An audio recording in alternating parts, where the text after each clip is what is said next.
महाशिवरात्रि, शिव पूजन के लिए वो रात्रि जो ना जाने कितने जन्मों के कर्मों को सवार देती है। कहते हैं जिसने महाशिवरात्रि के दिन भोलेनाथ को प्रसन्न कर लिया उसे सर्व सिद्धियां सहज ही प्राप्त हो जाती हैं। महाशिवरात्रि को लेकर के लोगों के मन में कई सवाल हैं। कई लोगों को लगता है कि ये तंत्र की रात्रि है, कईयों को लगता है इस दिन सिर्फ भगवान शिव और माँ पार्वती का विवाह हुआ था।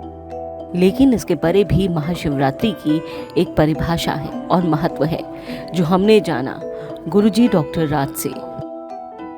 ओम नमो शिवाय। अभी तक हम महाशिवरात्रि को माता पार्वती और शिव जी के विवाह के रूप में हमेशा समझते और जानते आए हैं। आज मैं आपको उसका एक साइंटिफिक महत्व भी बताता हूँ। जो सूर्य और चंद्र की स्थिति होती है महाशिवरात्रि पे, वो हमारे शरीर के अंदर वात को एक्टिवेट करती है, जो हमारे न्यूरो सिस्टम को शक्ति प्रदान करता है। उसके अलावा जो नॉर्दर्न हेमिस्फीयर हमारी धरती का है, उसकी अलाइनमेंट हमारे मूल चक्रों को खोलने के लिए बहुत अच्छी शक्ति प्रदान करती है। और वही मेडिटेशन जो साइंटिफिकली हमेशा बताया गया है कि स्ट्रेस में भी बहुत मदद करता है। जो ये खास अलाइनमेंट्स बनती हैं और अगर हम पूरी रात जाग के मेडिटेशन करके व्रत रख के महाशिवरात्रि का पाठ करते हैं और मंत्रों का उच्चारण करते हैं, वो हमें शक्ति और ऊर्जा प्रदान करता है। हमने ये भी जाना कि महाशिवरात्रि का पूजन करता तो हर कोई है, लेकिन अगर कोई किसी विशेष उद्देश्य से करना चाहता है, अगर किसी का स्वास्थ्य अच्छा नहीं रहता, तो वो भगवान शिव का पूजन कैसे करे जिससे उसके शरीर में व्याप्त सभी व्याधियां या फिर रोग नष्ट हो जाएं। आपको तैयारी करनी है, 108 बेलपत्र लेने हैं।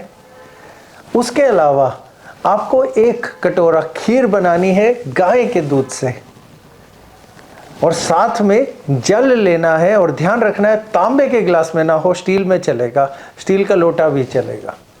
लेके जाइए महाशिवरात्रि की रात को मंदिर में, और एक एक बेलपत्र चढ़ाते जाइए महामृत्युंजय का पाठ करते हुए। 108 बारी महामृत्युंजय का पाठ, 108 बारी बेलपत्र, साथ में भोग लगाइए खीर का।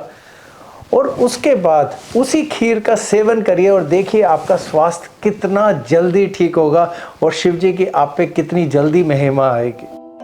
हमने ये भी जाना कि वित्तीय संकट से जूझ रहे लोग, जो आज की तारीख में एक बड़ी समस्या है ज़्यादातर लोगों के साथ, ऐसे में वित्तीय संकट को दूर करने के लिए, बिजनेस में हो रहे घाटे के लिए या फिर भगवान की विशेष कृपा प्राप्त करने के लिए ऐसा क्या करें कि सहज ही कर्म करने से उनके जीवन में आ रही वित्तीय परेशानियां दूर हो जाएं। कैसे करें इसके लिए भगवान भोलेनाथ को प्रसन्न। फाइनेंशियल परेशानियों के लिए या व्यवसाय की मुसीबतों के लिए आपको तैयारी करनी है 41 दियों की, घी के दिए।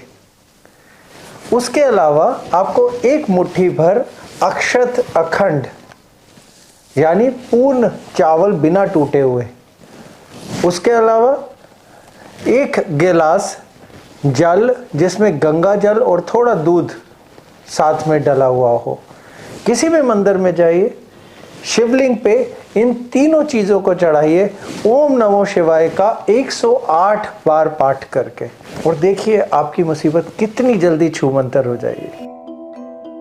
महाशिवरात्रि का पर्व साल की 4 बड़ी रात्रियों में से एक है। कहते हैं महाशिवरात्रि के दिन भगवान भोलेनाथ सहज भक्ति से ही प्रसन्न हो जाते हैं। लेकिन इस दिन आपको जो विशेष कृपा मिलती है, जीवन के सभी दुख, दारिद्र्य या फिर स्वास्थ्य से जुड़े सभी समस्याएं सहज ही रूप से दूर हो जाती है। महाशिवरात्रि के दिन भद्रा का साया है, लेकिन इसके बावजूद भगवान भोलेनाथ की कृपा या फिर पूजन के ऊपर उसका कोई साया नहीं है। भगवान भोलेनाथ का पूजन सारा दिन चलेगा। भद्रा का साया या फिर इस मुहूर्त का भगवान शिव के पूजन पर कोई असर नहीं होगा, ऐसा विद्वानों का मत है। जैसे कि मैं सो रहा हूँ तो पिताजी को जगाना है मुझे, तो वो डायरेक्ट उठाने के बजाय, और हिंसा की परंपरा मेरे यहाँ नहीं थी सौभाग्य से, तो वो क्या करते थे कि उस कमरे में आ जाएंगे या बाहर से गुजरेंगे और चौपाई बोलेंगे, प्रात काल उठ के रघुनाथा, मात पिता गुरु नावही माता। कभी कभी मैं गुस्से में उठ करके अरे पापा चरण स्पर्श किया और सो गया। मैंने कहा अब मत उठाना।